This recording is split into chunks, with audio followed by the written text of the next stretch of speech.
Luis del Pino es Radio Libertad. Comenzamos este tramo informativo hablando de los resultados de las elecciones en Alemania, en Turingia y Sajonia, celebradas este fin de semana. El partido Alternativa por Alemania, AfD, ganó por primera vez unas elecciones regionales en Turingia con un aumento del voto del 10% y 10 puntos porcentuales por delante de los conservadores del CDU.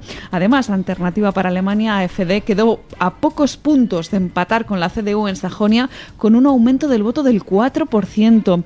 Los comicios también arrojaron buenos resultados para el partido Alianza Sarah Wagenknecht, que aumenta un 12% en Sajonia y un 16% en Turingia, quedando como la tercera fuerza en ambas regiones. La mala noticia se la llevaron los socialdemócratas y los verdes, pues el Partido Socialdemócrata obtiene el peor resultado de su historia, con el 6,2% en Turingia y el 7,6% en Sajonia, mientras que los verdes ni siquiera entrarían en el Parlamento Regional de Turingia y lo hicieron por los pelos en Sajonia. Bueno, pues terremoto político en Alemania. Terremoto político no por anunciado, menos importante. No por anunciado me refiero a que en Alemania, a diferencia de lo que sucede en España, pues parece que las encuestas sí aciertan. Y aciertan, pues vamos, con bastante precisión. En Turingia, en el estado de Turingia, se ha impuesto, además a bastante distancia del segundo, la formación ultraderechista Alternativa por Alemania. Es la primera vez que la ultraderecha gana desde 1945 en unas elecciones. Bueno, para ser precisos, desde 1933, que fueron las últimas elecciones libres que hubo en Alemania antes de la instauración del nazismo. No pretendo establecer paralelismos entre la AfD y el partido nazi, no me malentiendan. La AfD pues es un partido que está situado en la órbita de la extrema derecha, está situado, para que nos entendamos, en el Europarlamento a la derecha de Vox, pero el terremoto no es solo que por primera vez haya ganado unas elecciones regionales en un estado de Alemania la AfD, sino que el terremoto es también el hundimiento de la coalición de gobierno. Ya saben ustedes que Alemania está gobernada por eso que llaman la coalición semáforo. Los verdes, los naranjas, que son los liberales, y los rojos, que son los del SPD, el Partido Socialdemócrata. Bueno, pues los verdes se han hundido, perdiendo los 5 escaños que tenían en el Parlamento Regional de Turingia.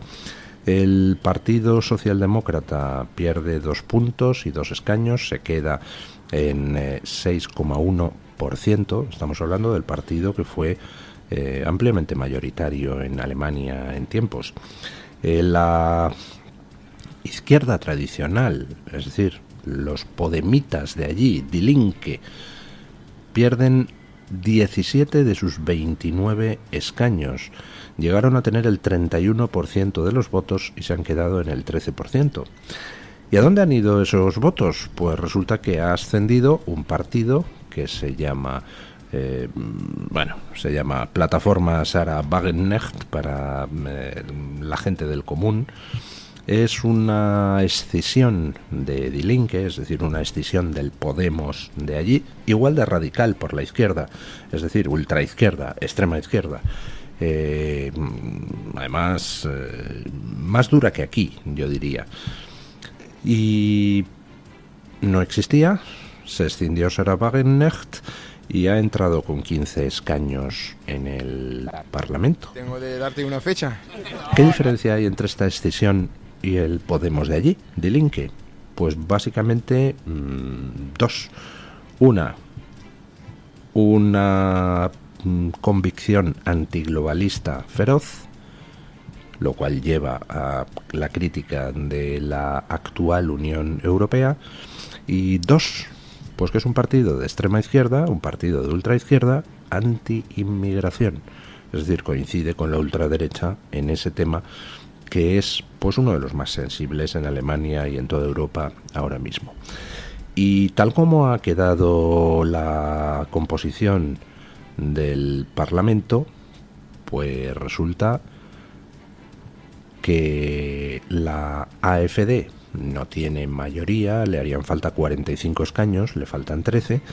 La CDU, es decir, el PP de allí, pues dice que no quiere pactar con la AfD, pero los números en Turingia pues son bastante complicados, porque o pacta con la AfD, es decir, con la ultraderecha, o pacta con la plataforma de Sarah Wagenknecht, es decir, con la ultraizquierda. El argumento para no pactar con la AfD es el tema inmigración, pero es que como la ultraizquierda de Sarah Wagenknecht tiene exactamente las mismas posturas que la AfD, pues entonces, ¿qué va a hacer la CDU allí? Entre las dos formaciones extremas, la de ultraderecha y la de ultraizquierda, suman 47 escaños, 2 más que la mayoría absoluta, con lo cual incluso en teoría sería posible una coalición ultraizquierda-ultraderecha para gobernar. Bueno, vamos a ver qué es lo que pasa. Eso en Turingia, que es donde ha sido, digamos, el más intenso el terremoto. En Sajonia, la AfD se coloca como segunda fuerza. No ha llegado a ganar a la CDU por muy poquito, y allí pues el hundimiento de los partidos de la coalición gobernante también es importante, pero partían de una mejor posición y al final pues han logrado entre todos, es decir, CDU, Verdes, los de Podemos de allí, el Partido Socialdemócrata, pues podrían tener una coalición de gobierno, una coalición de gobierno bastante antinatural, pero no más antinatural que la que en estos momentos gobierna en Bruselas. Vamos a ver qué consecuencias tienen estas elecciones, dado el palo para los partidos que forman la actual coalición de gobierno. El presidente del Gobierno, Pedro Sánchez, amplía la querella por prevaricación contra el juez Peinado que instruye la causa de su mujer, de Begoña Gómez. Según publica el diario El País, la Abogacía General del Estado ha pedido ante el Tribunal Superior de Justicia de Madrid la ampliación de la querella presentada el pasado mes de julio.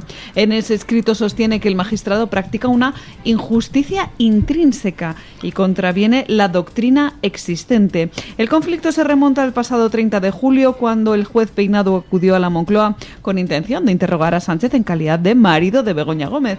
La declaración del presidente apenas duró 2 minutos, ya que se negó a declarar. Además, Pedro Sánchez dijo que quería que su comparecencia se realizara por escrito, a lo que se negó el juez.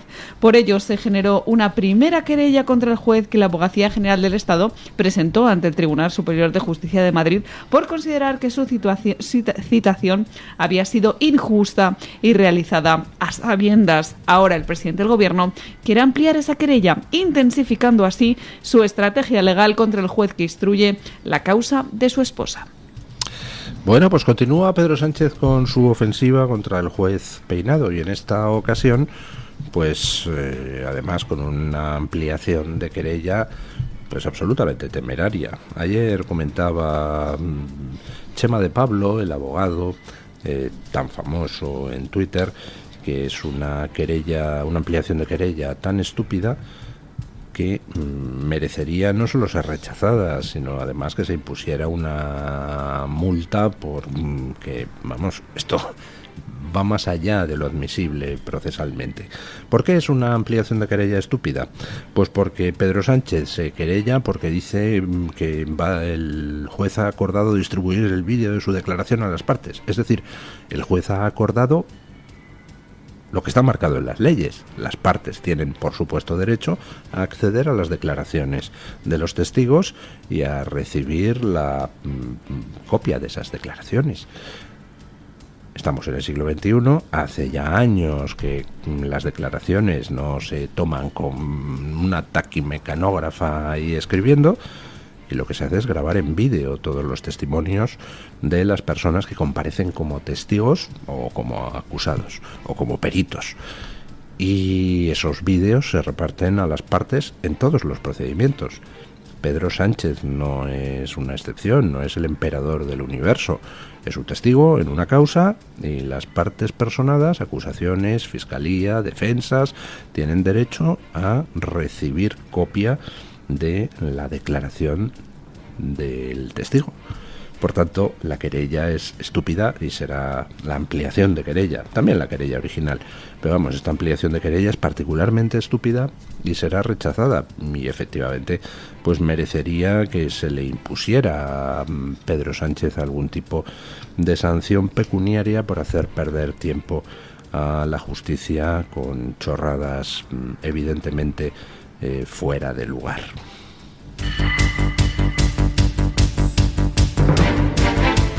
Según publica OK Diario, la policía sofoca un motín de mauritanos en el aeropuerto de Barajas. Los agentes lograron controlar la revuelta de un centenar de inmigrantes ilegales mauritanos que se encontraban en la sala de espera de entrar a Barajas, concretamente recluidos en la sala 3, que corresponde a los inmigrantes inadmitidos. El levantamiento ha estallado tras impedir la policía la fuga de 3 inmigrantes que iban a ser repatriados. Dada la gravedad de las actuaciones de los inmigrantes, han tenido que intervenir refuerzos de la Unidad de Prevención y Reacción de la Policía, especializada en actos violentos.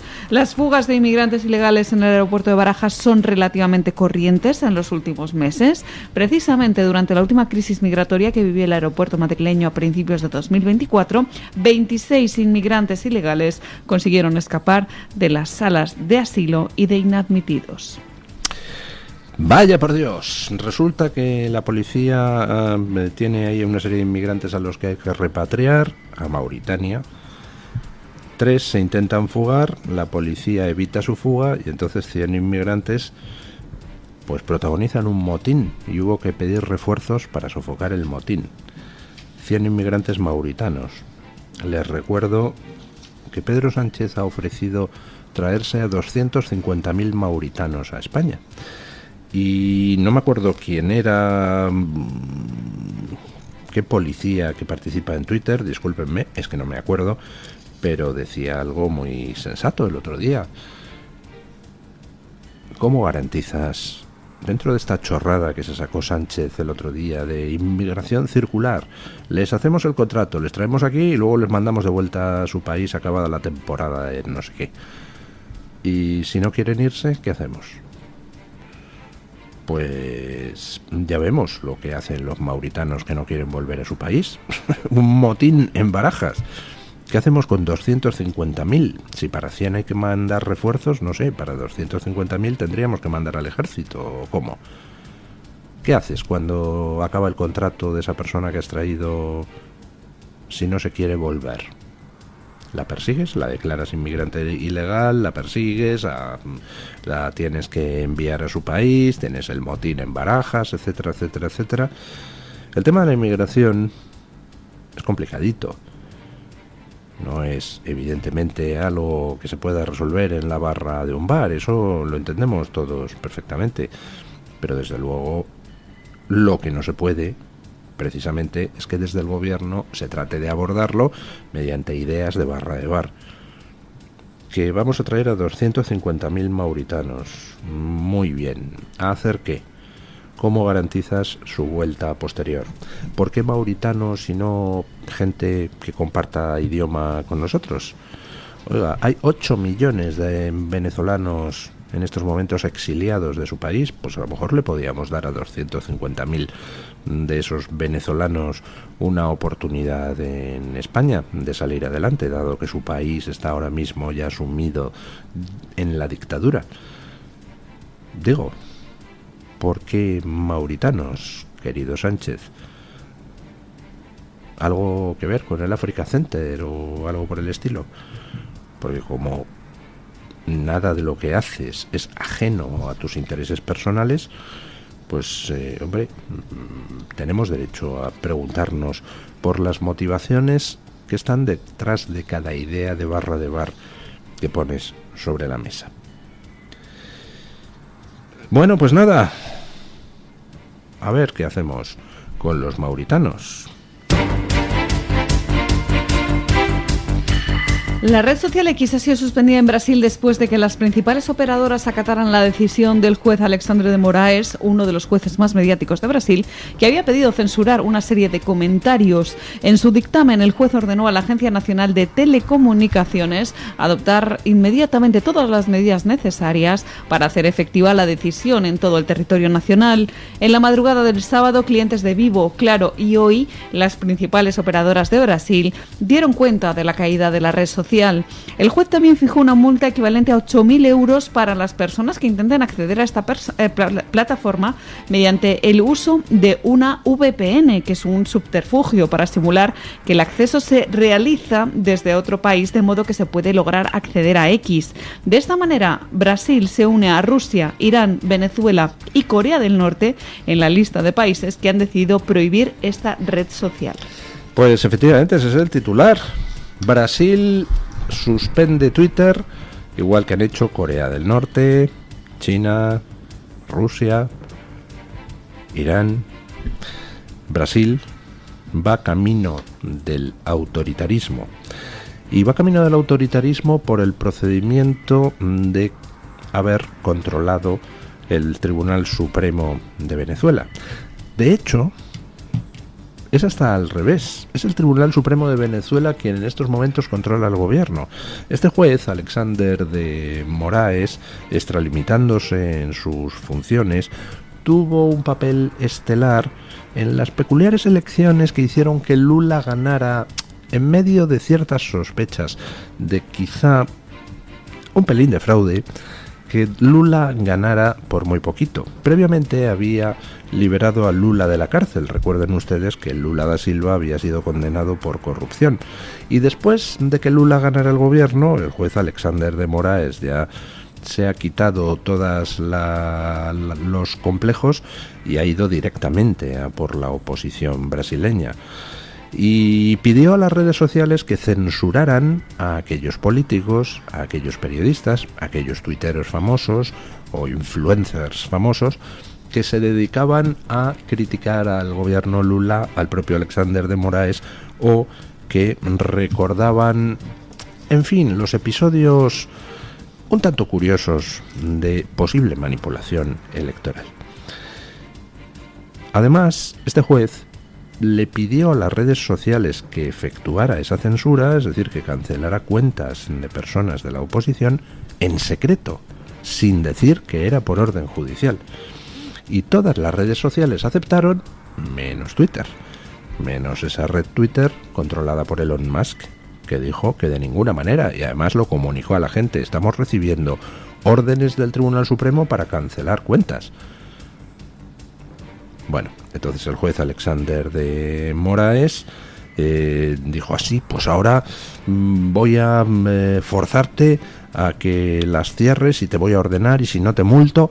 Entonces Elon Musk dijo que me vas a multar a mí por censurar cuentas, es decir, que me vas a multar a mí por hacer algo que en realidad en Estados Unidos me llevaría a la cárcel, porque yo no puedo censurar cuentas en secreto por motivos ideológicos.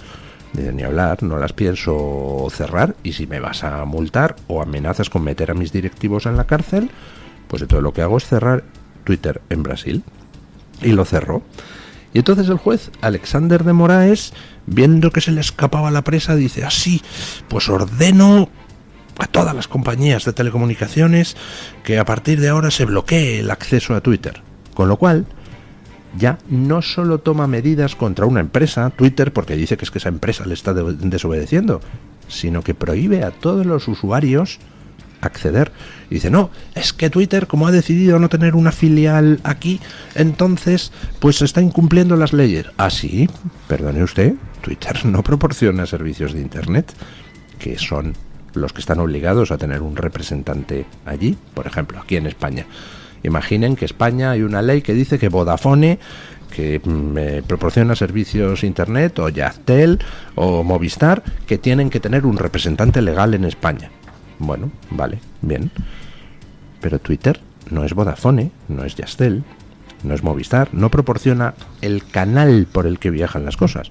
Twitter es una aplicación que está por encima de eso. Por tanto, no tiene por qué cumplir ningún tipo de restricción en cuanto a tener un representante legal en Brasil. Y ayer era Juan Ramón Rayo el que ponía un ejemplo muy simple. Dice, vamos a ver, el juez de Moraes dice que Twitter tiene que cerrar cosas. Elon Musk dice, como no me da la gana, cierro Twitter en Brasil. Bueno, pues los brasileños podrán seguir accediendo a Twitter, lo que pasa es que ahora los servidores estarán en otros países. Pues no, va el juez de Moraes y lo cierra porque dice que Twitter tendría que tener un representante legal en Brasil. ¿Así? Y entonces, decía Juan Ramón Rayo, si alguien quiere acceder desde Brasil al Washington Post, que no tiene sucursal en Brasil, ¿también lo va a impedir usted? Porque es que es exactamente el mismo caso. Un usuario puede acceder a páginas de todo el mundo. ¿Cómo va usted a bloquearle? Bueno, pues lo ha hecho, siguiendo los pasos de China, de Irán, de Corea del Norte, de Rusia. Hoy, el juez de Moraes ha convocado al resto de miembros de la Sala del Tribunal Supremo que tienen que analizar estas cosas para que ratifiquen su decisión. O sea, que toma la decisión de dejar a todos los brasileños sin Twitter sin ni siquiera haber consultado con el resto de miembros de la Sala. El Colegio de Abogados de Brasil ha puesto el grito en el cielo y ha dicho esto es infumable, porque además el juez de Moraes ha amenazado con multar a los usuarios que intenten utilizar VPNs es decir, redes privadas virtuales, para poder acceder a Twitter. Bueno, vamos a ver qué es lo que pasa. Pero se anuncia un periodo interesante porque, por supuesto, no va a poder bloquear Twitter de forma absoluta.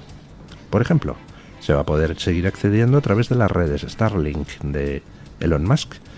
Bueno, de Elon Musk, propietario de parte de la empresa dueña de las redes Starlink, que como no pasan por los proveedores de telecomunicaciones brasileños, pues no la puede bloquear el juez de Moraes. Poner puertas al campo, que se llama. Seguimos hablándoles de la red social X de Elon Musk, en lo que está pasando en Brasil tras su cancelación. El propio Elon Musk ha decidido publicar las órdenes de censura recibidas por parte de Alexander de Moraes, el juez que ordenó el cierre de su red social. Musk creó un perfil contra el juez más famoso y poderoso de Brasil, llamado Alexander Files, y ha pedido que le envíen pruebas de su mala praxis. Musk sostiene que cada vez hay más pruebas de que el magistrado interfirió, incluso en forma grave y deliberada, en las elecciones presidenciales de 2022. Es por eso que Musk quiere mostrar cómo en Brasil la corrupción ha hecho que incluso ex empleados de Twitter fueran cómplices, y por eso ha comenzado a publicar algunos documentos. Además, ha pedido que quienes tengan información al respecto se la faciliten para poder revelarla. Efectivamente, ha abierto una cuenta Elon Musk donde va a ir sacando esas órdenes que Alexander de Moraes hizo llegar a Twitter, mandando censurar en secreto cuentas de periodistas, de políticos de la oposición, etcétera. Dense ustedes cuenta de la barbaridad. Por supuesto que cuando alguien comete un delito, pues oiga, la justicia puede perfectamente decir que se cancele la cuenta de este tío. Por ejemplo, porque está vertiendo amenazas a través de Twitter contra alguien, amenazas contra la vida de alguien, pues solo faltaba que la justicia no pudiera cancelar ese tipo de cuentas. Eso es una cosa. Otra cosa es muy distinta, es tratar de censurar cuentas por motivos ideológicos. No, es que está diciendo este tío que las elecciones de 2020 fueron fraudulentas. ¿Y qué? ¿Qué pasa? ¿Que no tiene derecho a decir lo que le dé la gana? ¿Por qué? No puede. No, es que eso es desinformación. ¡Hombre! No me diga. Como hicieron con el portátil de Hunter Biden, que el FBI ordenó a las redes sociales en Estados Unidos suprimir la información sobre el tema porque decía que era desinformación rusa. Por supuesto no era desinformación rusa, era verdad. Lo que pasa que, claro, estábamos en campaña electoral y había que ayudar a Biden, ¿verdad? Vamos a ver qué nos trae hoy OK Diario en portada. Doña Laura Fernández Cañas, muy buenos días. Muy buenos días a los oyentes de Radio Libertad. Les deseamos desde la redacción de OK Diario que tengan un inicio de semana maravilloso. Desde aquí les estamos contando hoy que Pedro Sánchez tira de ONGs subvencionadas para su mitin de inicio del curso político ante el plantón del IBEX. El presidente dedica también 9 millones a la campaña Cumple con Hacienda, mientras su propio hermano está imputado por fraude fiscal. Y hablamos también de su mujer. Begoña Gómez compró la casa de Mojácar a la empresa familiar de las saunas en pleno auge de su marido, de Pedro Sánchez. Hasta aquí nuestro resumen de hoy. Les recuerdo, si quieren ampliar alguna de estas informaciones, no lo duden, le estamos esperando en OK Diario. Muchísimas gracias, doña Laura.